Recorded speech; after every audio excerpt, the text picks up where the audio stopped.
He didn't just want fast, he wanted ferocious. So when Ronaldo slid behind the wheel of his Lamborghini Aventador LP700-4, the world didn't just notice, it stopped and stared. Scissor doors, 700 horsepower, a V12 that screams like a fighter jet. This wasn't a car. It was a statement in carbon fiber and Italian rage. Let's talk about the car that turned heads faster than Ronaldo turns defenders, the Lamborghini Aventador LP700-4. When it launched in 2011, it didn't just replace the Murcielago, it vaporized it. This was Lamborghini's new flagship, their answer to the gods of speed, and they didn't hold back. 700 horsepower, all-wheel drive, a naturally aspirated V12 that revs to 8,500 RPM and sounds like the gates of heaven cracking open, or hell, depending on your driving style. And who better to own one of the very first off the line than Cristiano Ronaldo, fresh into his Real Madrid prime. He didn't just buy an Aventador, he made it part of his brand. Matte white finish, gloss black wheels, CR7 badging stitched into the seats.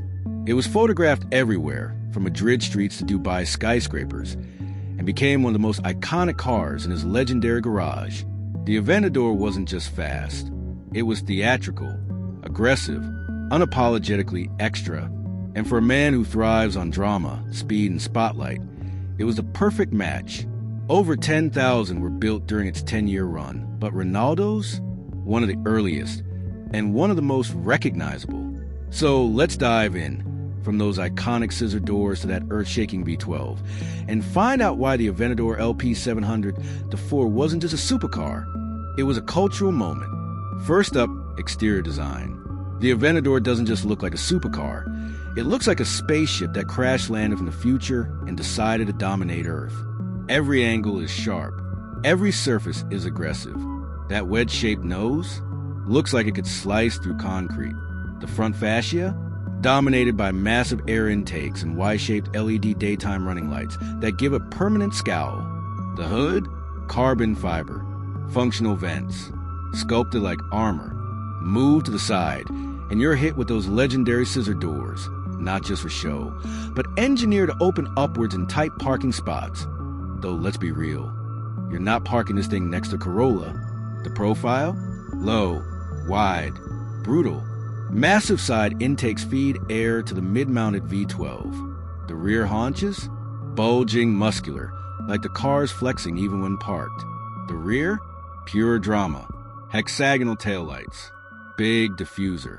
Center-mounted triple exhaust that bark like an angry dragon. And that fixed rear spoiler?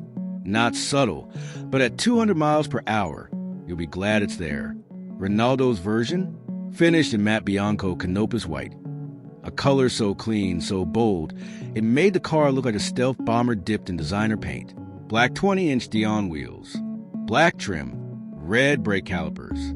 Minimal badges. Maximum presence. This car doesn't blend in. It wasn't designed to. Step inside, and you're hit with a wave of fighter jet meets Italian fashion show. The cockpit wraps around you like a race car. Low seating position, high center console, digital dash that glows red when you fire it up. The seats? Sporty, supportive, trimmed in black leather with white diamond quilting. And yes, embroidered CR7 logos on the headrests. Because Ronaldo doesn't do subtle. The steering wheel? Flat-bottomed, thick-rimmed, loaded with buttons, including the red start button under a fighter jet-style cover. No touchscreen stealing your focus. Just a small driver-oriented infotainment screen with basic NAV and Bluetooth. Apple CarPlay? Not in 2011. Climate control? Yes, automatic dual zone. Sound system? Standard Lamborghini audio. Or upgrade to the Bang & Olufsen system with speakers built into the headrests. Storage? Minimal. Tiny glove box. Door pockets barely fit a phone. Trunk? A laughable 5.3 cubic feet. Just enough for a duffel bag and your ego. But who cares? You're not here to haul groceries. You're here to make pedestrians jump. The materials? Everywhere you look. Leather, Alcantara, carbon fiber, brushed aluminum. Even the air vents look like jet turbines. It's not luxurious in a Rolls-Royce way. It's luxurious in a I'm piloting a land missile way. Now, the heart of the beast.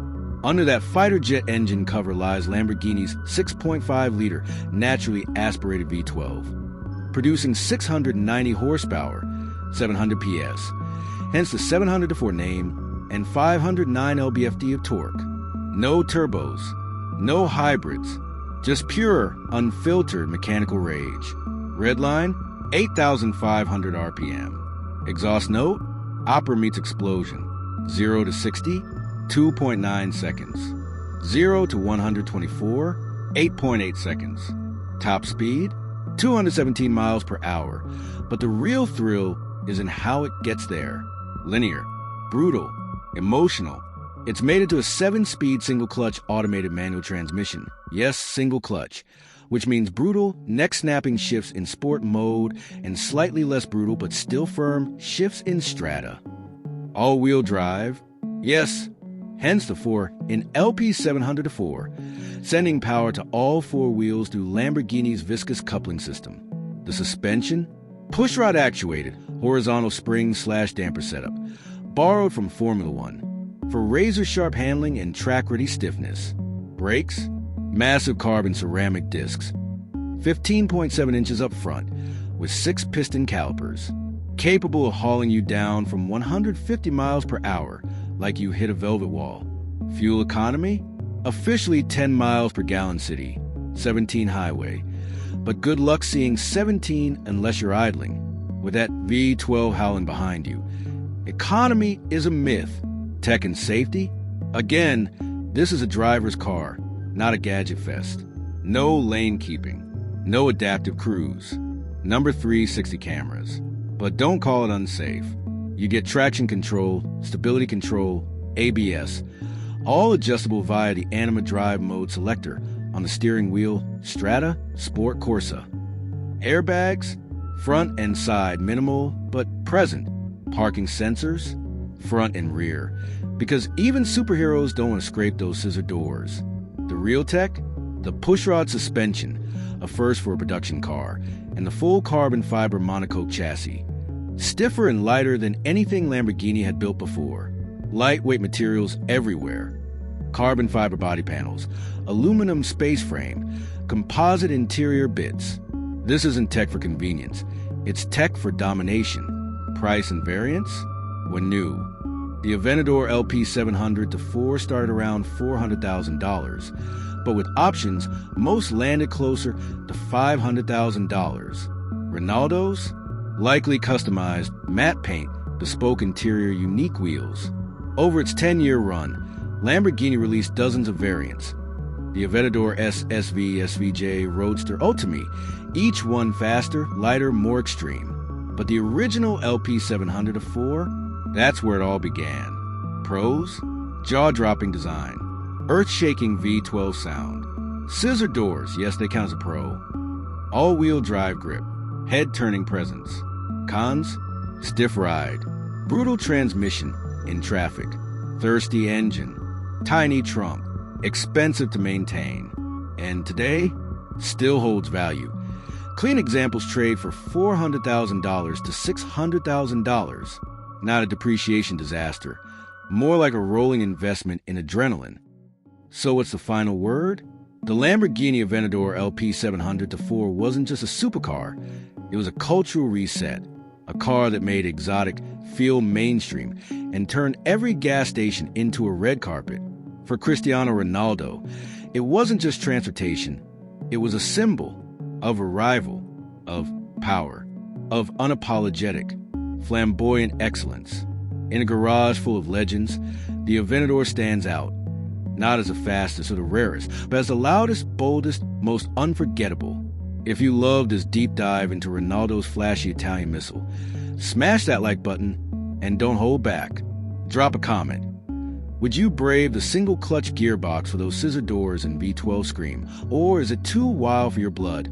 And make sure to subscribe, because next week, we're tearing into the Koenigsegg Jesko, the 1,600 horsepower hypercar built to break 300 miles per hour. Until then, keep your hands at 9 and 3, your foot ready for the loud pedal, and your soul tuned to the sound of AV12 at 8,500 RPM. Drive with fire, dream without limits, and never let the road get boring.